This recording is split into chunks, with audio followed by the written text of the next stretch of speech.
ٹوپی ہو سر پر تو ضروری نہیں کہ وہ مسلمان بھی ہو، یہ ضروری نہیں ہے۔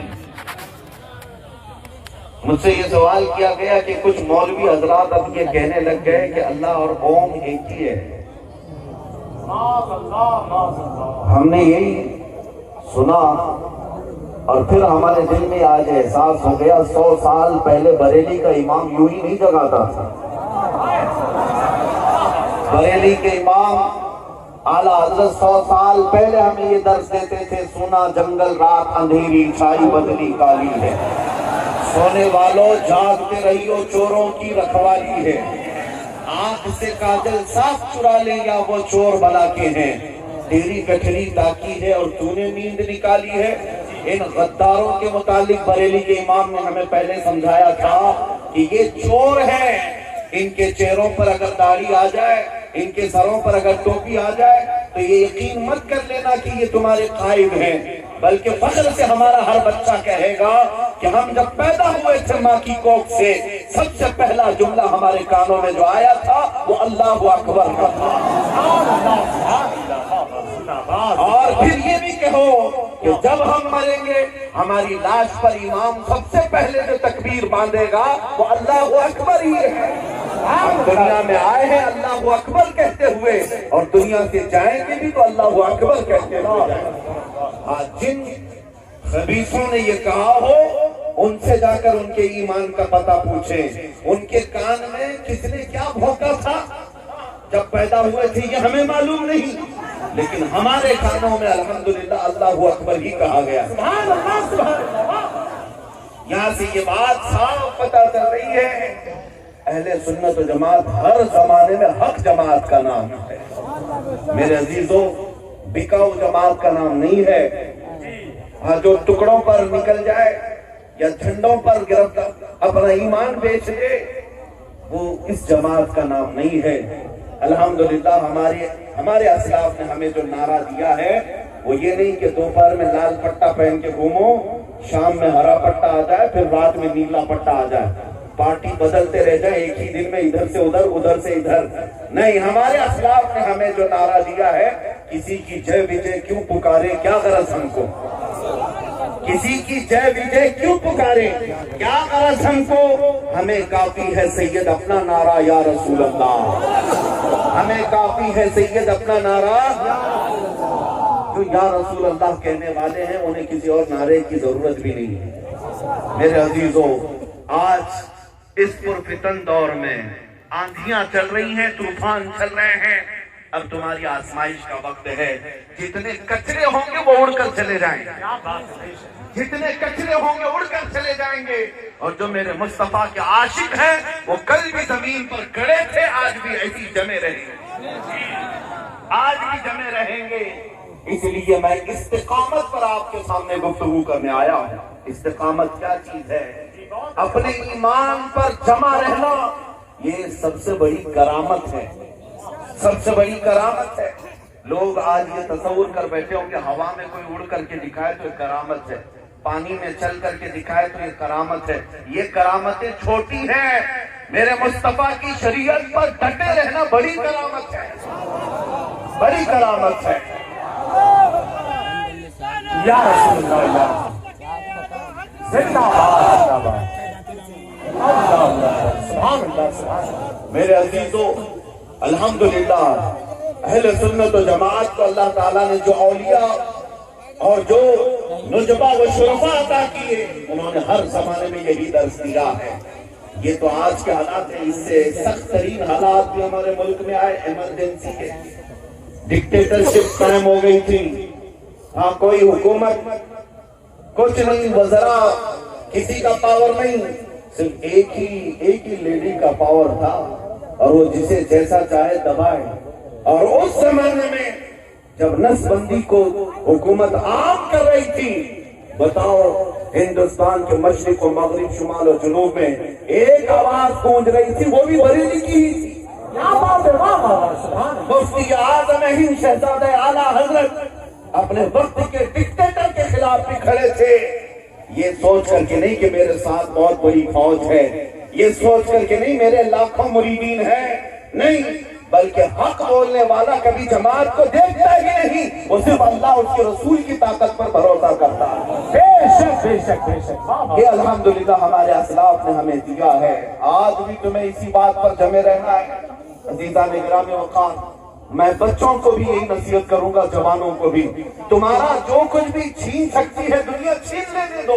زیادہ سے زیادہ کیا کیا جا سکتا ہے؟ تمہارے کپڑے، تمہارے گھر بار، تمہارے بچے، تمہاری بیویاں، تمہاری دکان، تمہارے جائیداد، سب سے زیادہ جان جا سکتی ہے۔ اس کے علاوہ کیا ہے؟ مگر ہمیں بریلی کے امام نے یہ سکھایا ہے، یہ جان اہرے غیرے کے لیے ہم نے رکھا ہی کہا ہے، کرو تیرے نام پہ جا فدا۔ یا رسول اللہ، کرو تیرے نام پہ جا فدا، نہ بس ایک جا دو جہاں فدا، دو جہاں سے بھی نہیں جی بھرا، کروں کیا کروڑوں جہان ہے۔ نعرہ تکبیر، نعرہ رسالت، مسلک اعلیٰ حضرت، نام اعلیٰ حضرت۔ میں آپ کو جو درس دے رہا ہوں وہ یہی ہے۔ ایک سوال میں کرتا ہوں آپ سے، اپنے دل پر ہاتھ رکھ کر کے بتاؤ، تمہارا دین سچا ہے یا نہیں؟ تمہارا خدا سچا ہے یا نہیں؟ تمہارا رسول سچا ہے یا نہیں؟ اللہ کی کتاب قرآن سچی ہے یا نہیں؟ مجھے یہ بتاؤ، جس کا دین سچا، کتاب سچی، خدا سچا، رسول سچا، پھر اس قوم کو سر جھکا کر نہیں، سر اٹھا کر جینا چاہیے۔ سر اٹھا کر کے جیے۔ تم کسی مجرم قوم سے وابستہ ہو، تم کسی چور قوم سے وابستہ ہو، ڈرے وہ جو بلاکاری ہیں، ڈرے وہ جو چور ہیں، ڈرے وہ جو ظلم کے ساتھ اپنی کرسی جمائے ہیں۔ الحمدللہ ہم امن والے کل بھی تھے اور آج بھی ہیں، عدل والے کل بھی تھے اور آج بھی ہیں۔ لہذا جس کا دین اتنا سچا ہے، پروپیگنڈا ہزار پھیلانے دو، میڈیا اس سے زیادہ کیا کر سکتی ہے؟ دجالی میڈیا زیادہ سے زیادہ ہمارے چہرے بگاڑ کر پیش کر سکتی ہے، لیکن نوجوانوں تمہارے پاس آج بھی مصطفیٰ کریم کے اخلاق ہیں۔ تم میدان میں اترو، دنیا کو دیکھ کر کے ڈر کر سہم کر کے اپنی ٹوپیاں مت چھپاؤ، اپنی داڑیاں نالے میں نہ پھینکو۔ دنیا کو آج چوٹی رکھنے پر شرم نہیں آتی، تمہیں داڑھی رکھنے میں کیوں شرم آتی؟ تمہیں داڑھی رکھنے میں کیوں شرم آتی؟ اپنے نبی پاک کے اخلاق کو زندہ کرو اور فخر سے کہو دنیا سے کہ دنیا ننگی گھوم کر فخر کر سکتی ہے، میں میرے مصطفیٰ کے اخلاق پر کیوں نہ فخر کروں؟ میرے عزیزوں، سچ بتاؤں، امامہ شریف ہم بھی پہنتے ہیں، علماء بھی پہنتے ہیں، یہ کوئی فیشن اور ڈیزائننگ کا لباس نہیں ہے، ایک وزن لباس ہوا کرتا ہے، اس کی حکمتیں ہزار ہوں گی، لیکن ہم حکمتیں نہیں دیکھتے، صرف اس لیے پہنتے ہیں کہ میرے مصطفیٰ نے پہنا۔ دنیا آج چاہے جو کچھ سمجھے، لیکن ہم نے دیکھا ہے عزت میرے مصطفیٰ کے قدموں میں ہے، عزت نبی پاک کے قدموں میں ہے۔ اس لیے میرے عزیزوں، آج اگر تم جمے رہ گئے، تم اس نقطے پر آ جاؤ جس نقطے پر میرے مصطفیٰ نے اپنے صحابہ کو چھوڑا تھا۔ صحابہ اکرام کی ایک بات بتا دوں، استقامت اور جذبہ کیسا ہونا چاہیے۔ ایک صحابی حضرت نعمان، یہ حضور پاک صلی اللہ علیہ وسلم کے قاصد بن کر ایک بادشاہ کے دربار میں گئے، بادشاہ نے شاندار استقبال کیا، ان کے لیے ریشم کا کارپیٹ بچھائے گا، قالین، ریشم کا کارپیٹ بہت مہنگا اس زمانے میں، اور ان کے لیے سونے کی کڑھائی کی ہوئی کرسی لگائی بادشاہ نے، کہ سنا ہے عرب کا قاصد آ رہا ہے، محمد عربی کا۔ اس وقت رعب و دبدبے کا چرچا ہو چکا تھا، بادشاہ نے شایان شان استقبال کیا، لیکن جانتے وہ ایک صحابی رسول مدینے سے کافی دور گئے ہیں، میرے آقا کے سفیر بن کر، ایمبیسڈر بن کر، قاصد بن کر، لیکن جیسے ہی ریشم کا قالین نظر آیا، آپ نے اپنی تلوار سے اس کو پھاڑ دیا اور ہٹا دیا، کہا اس کو ہٹا دو، میں زمین پر چل کر آؤں۔ چل کر گیا، جب کرسی کے پاس آئے، بادشاہ سامنے بڑا جمان ہے، کرسی کو دیکھ کر کے سونے سے کلائی کی ہوئی ٹھوکر مار کر گرا دیا، کہا میں اس پر نہیں بیٹھوں گا۔ بادشاہ نے کہا میں نے تو تمہاری عزت کے لیے ریشم کا قالین بچھایا، سونے کی کلائی کی ہوئی کرسی بچھایا، اتنا غرور کیوں ہے تمہیں؟ اتنا گھمنڈ کس بات کا ہے؟ اس صحابی نے کہا تو نے غلط سمجھا، نہ مجھے غرور ہے نہ مجھے تکبر ہے، بس میرے مصطفیٰ کریم صلی اللہ علیہ وسلم نے فرمایا ریشم کا استعمال مرد کے لیے حرام ہے، سونے کا استعمال مرد کے لیے حرام ہے، تو ساری دنیا میرے قدموں میں لا کر رکھ دے، میں ٹھوکر مار دوں گا، مجھے میرے مصطفیٰ کی عزت پیاری۔ اللہ اکبر، یا رسول اللہ، یا رسول اللہ۔ یہ ہے میرے آقا صلی اللہ تعالیٰ علیہ وسلم کے اخلاق کی حفاظت۔ انہوں نے یہ نہیں دیکھا کہ یہ بادشاہ ہے بہت بڑا، کمپرومائز کر لیتے ہیں، یہاں کون دیکھنے آ رہا ہے، مدینہ بہت دور ہے، ہم یہاں پر ریشم بھی استعمال کر لیں، سونا بھی استعمال کر لیں، کون دیکھ رہا ہے؟ نہیں، وہ صحابہ کا ایمان تھا، ہم دنیا کے جس چپے میں بھی ہیں غلام مصطفیٰ ہیں، ہماری نسبت، ہماری توڑ نبی پاک سے جڑی ہوئی ہے۔ آج اگر ہر نوجوان یہ عزم کر لے، چاہے میں کفرستان میں رہ رہا ہوں لیکن میرے نبی کے اخلاق پر رہوں گا، دیکھنا انقلاب کیسا آئے گا۔ اس لیے کہ اسی زمین پر میاں اب تو تم کروڑوں کی تعداد میں آ گئے، اب تو کروڑوں کی تعداد میں آ گئے، لیکن اس زمین پر کروڑوں نہیں بلکہ سینکڑوں بھی نہیں تھے، تب ایک مرد قلندر غریب نواز تشریف لائے۔ کیا تلوار لے کر کے آئے تھے، نیزے بھالے لے کر کے آئے تھے، گولا بارود لے کر کے آئے تھے؟ جھوٹے تاریخ دانوں سے بھی پوچھ کر کے بتاؤ، سچے نہیں جھوٹے تاریخ دانوں سے بھی پوچھ کر بتاؤ، ایک بھی کوئی روایت بتا دو کہ غریب نواز بڑے اسلحے لے کر آئے تھے؟ نہیں، وہ بھی تسلیم کرتے ہیں نہیں، وہ درویش مرد قلندر پھٹی گدڑی پہن کر کے ہندوستان آئے تھے۔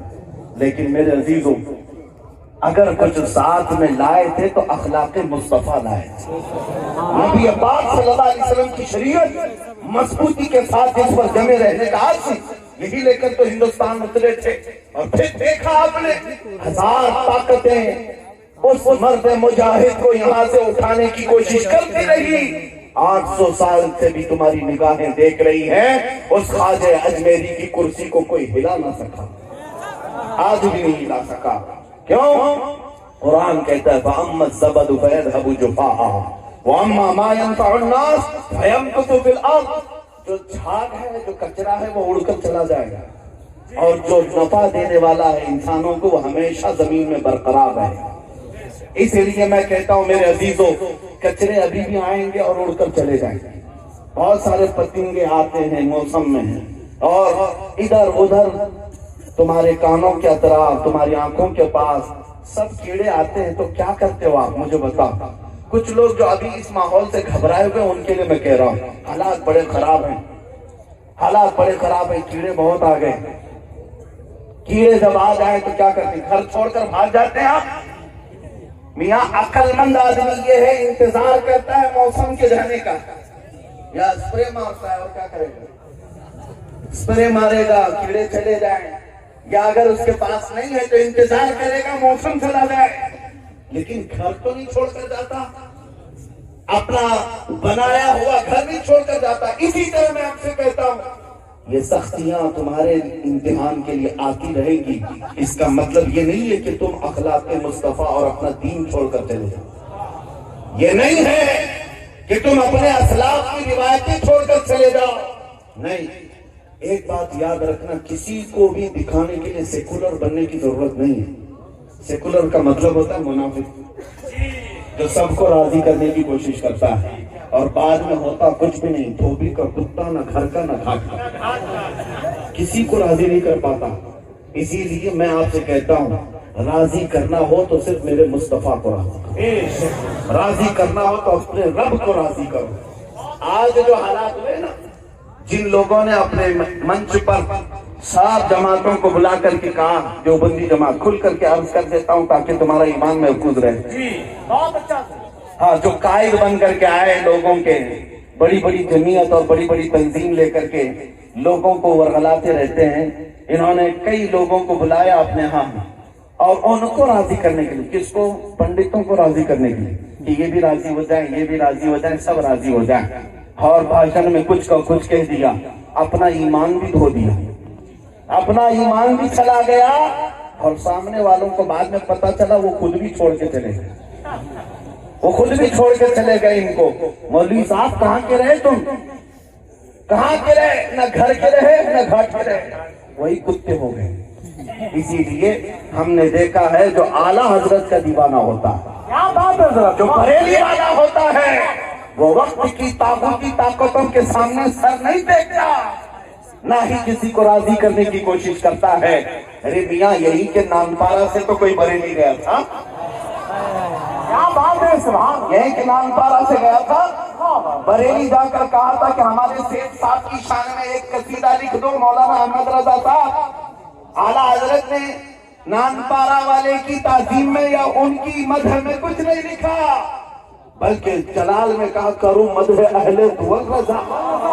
پڑے اس بلا میں میری بلا, میں گدا ہوں اپنے کریم کا, میں گدا ہوں اپنے کریم کا, میرا دین پارے نام نہیں. اب نانپارا تکبیر. نعرہ رسالت. مشرق اعلیٰ حضرت. آپ حضرات کو تو یہ معلوم ہونا چاہیے بہرائچ شریف کے بہت قریب نانپارا ہے. نانپارا تو شہر کا نام ہے, گاؤں کا نام ہے, ایک علاقے کا نام ہے, لیکن اعلیٰ حضرت نے پارا نام کر دیا جس کا مطلب ہوتا ہے روٹی کا ٹکڑا. فرمایا کہ میرا دین روٹی کا ٹکڑا نہیں ہے کہ ادھر سے پھینکو گے تو تمہارے لیے لکھ دوں گا, ادھر سے لفافہ دے دو تو تمہارے لیے بول دوں گا. نہیں ہے. اعلیٰ حضرت فرماتے ہیں میں گدا ہوں اپنے کریم کا, میں گدا ہوں اپنے کریم کا. اور بارگاہ مصطفیٰ کا ایسا ادب, اللہ اکبر. حضور کی بارگاہ میں جب کہنا ہے تو یوں کہتے یا رسول اللہ تیرے ٹکڑوں پہ پلے غیر کی ٹھوکر پہ نہ ڈال, تیرے ٹکڑوں پہ پلے غیر کی ٹھوکر پہ نہ ڈال, کھڑکیاں کھائیں کہاں چھوڑ کے صدقہ تیرا. حضور پاک صلی اللہ تعالیٰ علیہ وسلم کے دربار میں اپنی عاجزی کمال کی پیش کی, لیکن دنیا کا کوئی بڑا خبرہ آئے اس کے لیے قلم نہیں اٹھایا, اس کے لیے اپنی زبان کو جنبش نہیں دیا. آج ان لوگوں کو میں علل اعلان یہ کہتا ہوں تم اپنا دین بیچ کر کے بیٹھے ہوئے ہو. ان غداروں کو پہچانو, اور جو بھولے بھالے مسلمان ان کو اللہ والا سمجھ کر کے ان کے پیچھے چل پڑتے ہیں. آج پھر ہم سمجھا رہے ہیں, کسی کے چلے کو دیکھ کر, کسی کے شامی کباب کو دیکھ کر, اور کسی کے الگ الگ عبادتوں کو دیکھ کر بہک مت جانا. صرف سفید کپڑے ایمان کی علامت نہیں ہے. ہمارے بزرگوں میں سے